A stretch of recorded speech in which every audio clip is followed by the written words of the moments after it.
Hello everyone, हम class 7 maths chapter 2 कर रहे थे जो कि स्ट्रिक्टली न्यू बुक के अकॉर्डिंग था और चैप्टर का नेम है फ्रैक्शन एंड डेसिमल्स। देखिए, फ्रैक्शन एंड डेसिमल में एक्सरसाइज 2.2 कंप्लीट करना हमने स्टार्ट किया था, जिसका प्रीवियस वीडियो में क्वेश्चन 1 किया था। आज हम देखेंगे question number 2। Clear? Exercise 2.2 question number 2। Question को हम पढ़ते हैं। Multiply and reduce to lowest form is possible. इन्हें बोला है कि सबसे पहले तो मल्टीप्लाई करो, उसके बाद अगर रिड्यूस्ड हो रहा है तो रिड्यूस करना है इफ पॉसिबल, है ना। तो सबसे पहले हम फर्स्ट पार्ट करते हैं जो कि है 2/3 इंटू 2/3 मीन्स मिक्स फ्रैक्शन में ये वैल्यू लिखी हुई है, उसको ही हमें पहले नॉर्मल फ्रैक्शन में कन्वर्ट करना पड़ेगा, तभी जा करके हम मल्टीप्लिकेशन कर पाएंगे। तो पहले मैं क्वेश्चन लिख देता हूँ। 2/3 एज इट इज लिखना है, और ये जो 2/3 है जो कि मिक्स फ्रैक्शन में है, इसको सबसे पहले हम कन्वर्ट करेंगे नॉर्मल फ्रैक्शन में या फिर इम्प्रॉपर फ्रैक्शन में। तो इसको मैं साइड में करके बता देता हूँ एक बार आपको। डिनोमिनेटर में 3 है तो 3 ही रहेगा। इसके लिए हमें क्या करना पड़ेगा, इन दोनों वैल्यू को मल्टीप्लाई करना पड़ेगा। जो आंसर आएगा इन दोनों से प्लस मीन्स 2 से प्लस करना रहेगा। That means 2 into 3 plus 2। Clear? वो न्यूमरेटर में लिखना रहता है। 2 3 जा 6, 6 प्लस 2 8 अपॉन 3, 8/3। तो जब हमने मिक्स फ्रैक्शन से नॉर्मल फ्रैक्शन में कन्वर्ट किया तो 8/3 हमारा आंसर आया। तो मैं यहाँ लिख देता हूँ। मिक्स फ्रैक्शन से इम्प्रॉपर फ्रैक्शन या फिर नॉर्मल फ्रैक्शन में कन्वर्ट करना हमने काफ़ी सीख चुके हैं, प्रीवियस एक्सरसाइज में भी किए थे। क्लियर? तो अब इसको मल्टीप्लाई तो बहुत ईजिली ये हो जाएगा। अगर कुछ कैंसिल आउट हो रहा है तो वो भी कर लेना है हमें यहीं के यहीं। कुछ नहीं हो रहा है कैंसिल। कैंसिल मीन्स होता है कि एक न्यूमरेटर की वैल्यू और एक डिनोमिनेटर की वैल्यू दोनों सेम टेबल में आने चाहिए और उनको कैंसिल कर सकते हैं। तो यहाँ पे ऐसा कोई नंबर नहीं है, एक ऊपर वाला और एक नीचे वाला, जो सेम टेबल में आता हो। मल्टीप्लाई कैसे करेंगे? एलसीएम नहीं लेना है, ऊपर ऊपर वाली वैल्यू मल्टीप्लाई करो, नीचे नीचे वाली वैल्यू मल्टीप्लाई करो। ठीक है? तो 2 8 जा 16 न्यूमरेटर में और 3 3 या 9 डिनोमिनेटर में। तो ये हो जाएगा बच्चों हमारा आंसर ना। अब अगर आप ये आंसर देखेंगे अपने आंसर शीट में तो हो सकता है वहां पे मिक्स फ्रैक्शन में लिखा हो, तो हम इसको मिक्स्ड फ्रैक्शन में भी कन्वर्ट कर लेते हैं। 9 को अंदर और पहले डिवाइड करना पड़ेगा मिक्स फ्रैक्शन में कन्वर्ट करने के लिए। 9 1 जा 9, 16 में से 9 माइनस करेंगे तो 7 आएगा। अब इसको हम लिखेंगे मिक्स फ्रैक्शन में। सबसे पहले 1 जो रहता है वो बीच में आता है, 9 जो रहता है वो ये वाली जो वैल्यू इतनी नीचे आती है, और 7 जो रहता है ये सबसे ऊपर चला जाता है मीन्स न्यूमरेटर में। तो ये मैंने करके बता दिया। ये रहा हमारा फाइनल आंसर। ठीक है? तो फर्स्ट पार्ट हमारा हो चुका है कंप्लीट। अब हम करते हैं सेकंड पार्ट। देखो, सेकंड पार्ट में सबसे पहले हमें वही है, चेक करना है कि क्या ये कैंसिल आउट हो सकते हैं। उसके बाद हम आगे बढ़ेंगे। सॉल्यूशन जब भी आप लिखें तो पहले पूरा वैल्यू लिखनी रहती है। अब अगर आप देखें एक नीचे और एक ऊपर, दोनों वैल्यू किसी सेम टेबल में आ रही है, तो मुझे दिख रहा है कि 7 जो है वो 7 की टेबल में आता है जो कि न्यूमरेटर में है, और ये वाला 7 डिनोमिनेटर में है, और ये 7 ऑब्वियस सी बात है 7 की टेबल में आता है। तो ये दोनों 7 हमारी 7 की टेबल में आते हैं। तो 7 1 जा 7 और ये वाला नीचे वाला 7 1 जा 7, ऐसे हम लिख देंगे। अल्टीमेटली हमारा बचा क्या? 2 ऊपर बचा और नीचे 9 बचा। क्लियर है?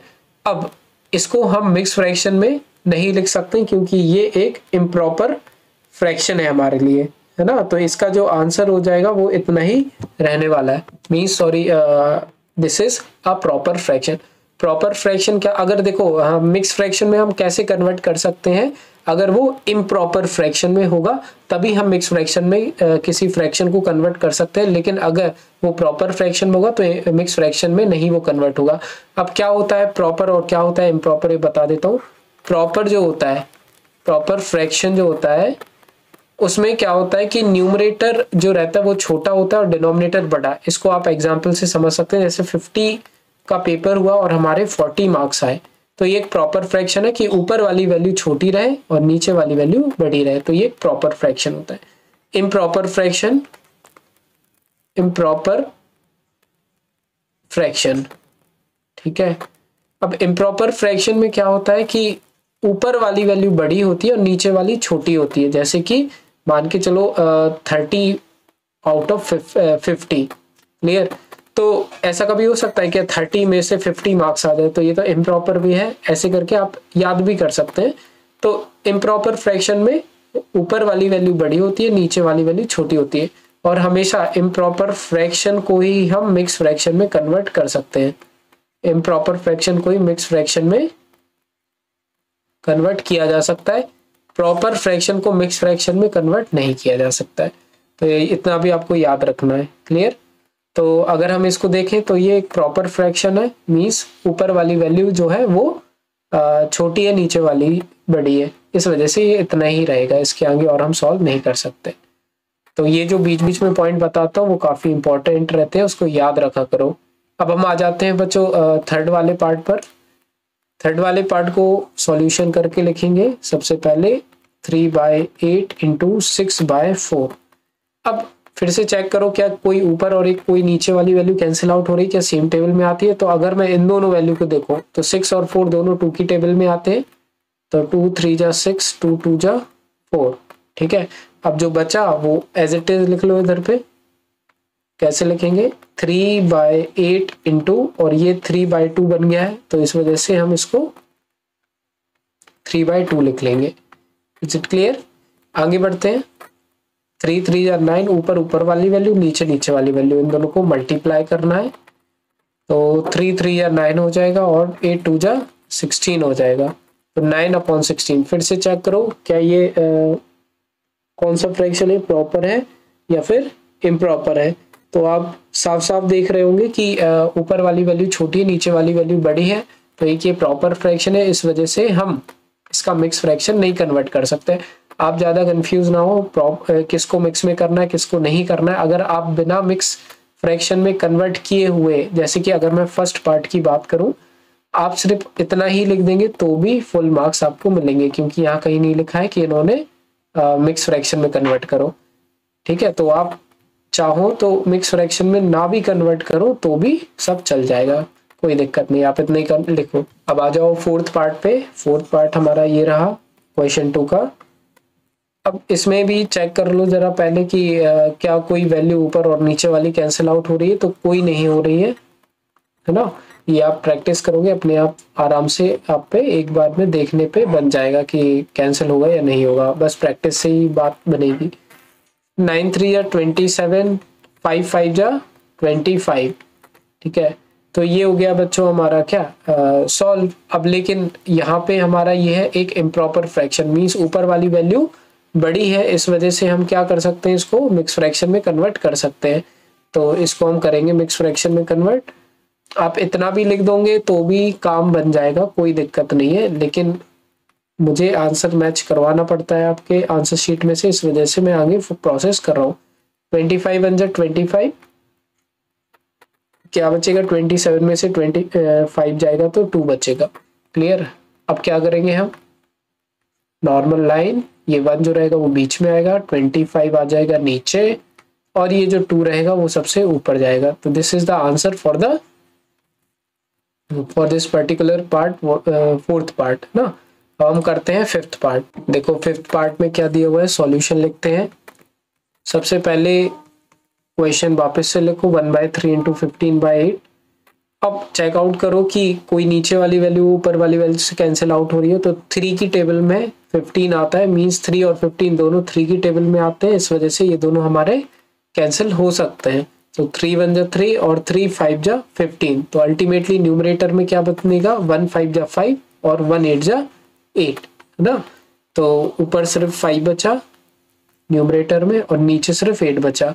इसको भी हम मिक्स फ्रैक्शन में नहीं कर सकते क्योंकि ये एक प्रॉपर फ्रैक्शन है, ऊपर वाली वैल्यू छोटी है, इस वजह से ये मिक्स फ्रैक्शन में कन्वर्ट नहीं होगा। तो 5/8 ही हमारा क्या हो जाएगा, इसका आंसर हो जाएगा। सिक्स्थ वाले पार्ट पे आ जाओ। सिक्स्थ वाले पार्ट में हमें क्या करना है, हम लिख देते हैं solution. Again question we have to write. देखो ऊपर नीचे वाली कोई वैल्यू कैंसिल हो रही है क्या, कोई भी नहीं हो रही है, कोई भी ऐसी वैल्यू नहीं है जो सेम टेबल में आ रही हो। मैं क्या कह रहा हूँ, नीचे नीचे वाली वैल्यू नहीं देखनी है, एक ऊपर और एक नीचे। 2 और 10 तो आते लेकिन दोनों नीचे है। क्लियर? तो अब ऊपर ऊपर वाली वैल्यू मल्टीप्लाई करो, 11 3 जा 33, 2 10 जा नीचे वाली वैल्यू 20 हो जाएगी। क्या ये इम्प्रॉपर फ्रैक्शन है? बिल्कुल है, ऊपर वाली वैल्यू बड़ी है, इस वजह से हम क्या कर सकते हैं, मिक्स फ्रैक्शन में कन्वर्ट कर सकते हैं। तो चलो करते हैं, 33 और 20, 20 बन जा 20, 33 में से 20 माइनस करेंगे तो आ जाएगा 13। लाइन ड्रॉ की, 1 आ जाएगा यहाँ पर, 20 जाएगा नीचे और 13 आ जाएगा सबसे ऊपर। तो 113/20, 13/20। क्लियर? तो ये हो गया हमारा आंसर इसका। नेक्स्ट पार्ट करते हैं जो कि हमारा 7th part. Clear? 7th part ये लास्ट पार्ट है हमारा। इसको सॉल्व करने के लिए हम क्या करेंगे, सबसे पहले ये हमारा क्वेश्चन ऑलरेडी लिखा हुआ है, 4/5 12/7। कोई कैंसिल आउट हो रहा है ऊपर नीचे वाली वैल्यू? कोई नहीं हो रही है। क्लियर? तो अब हम क्या करते हैं, डायरेक्ट मल्टीप्लाई करते हैं और सॉल्व करते हैं। तो 4 × 12 करेंगे, 12 × 4 भी कर सकते हो, तो 12 हो जाए 48, तो 48 लिख दिया। 5 7 जा 35। अगेन ये एक मिक्स फ्रैक्शन में कन्वर्ट हो सकता है क्योंकि ऊपर वाली वैल्यू बड़ी है। ठीक है, अब हम क्या करते हैं, डिवाइड करते हैं मिक्स फ्रैक्शन में कन्वर्ट करने के लिए। 48 और 35, 35 बन जा 35, 8 में से 5 गया 3, 4 में से 3 गया 1। ठीक है, तो अब हम क्या करेंगे, इसको लाइन ड्रॉ की, ये वाला जो 1 है ये बीच में आएगा, ये 35 सबसे नीचे जाएगा और ये 13 जो है वो सबसे ऊपर जाएगा। तो 113/35 is the answer for that 7th part. तो टोटल 7th पार्ट पूरे हमारे कंप्लीट हो चुके हैं। क्लियर? और क्वेश्चन हुआ हमारा 2 कंप्लीट। इसके बाद देखेंगे क्वेश्चन 3 नेक्स्ट वीडियो में। सारी वीडियोस की लिंक मिलेगी डिस्क्रिप्शन में, प्लेलिस्ट बनी हुई है, वहाँ पे उसकी लिंक पर क्लिक करके आप सारी वीडियोस एक साथ देख सकते हैं। तो मिलते हैं बच्चों नेक्स्ट वीडियो में, बाय।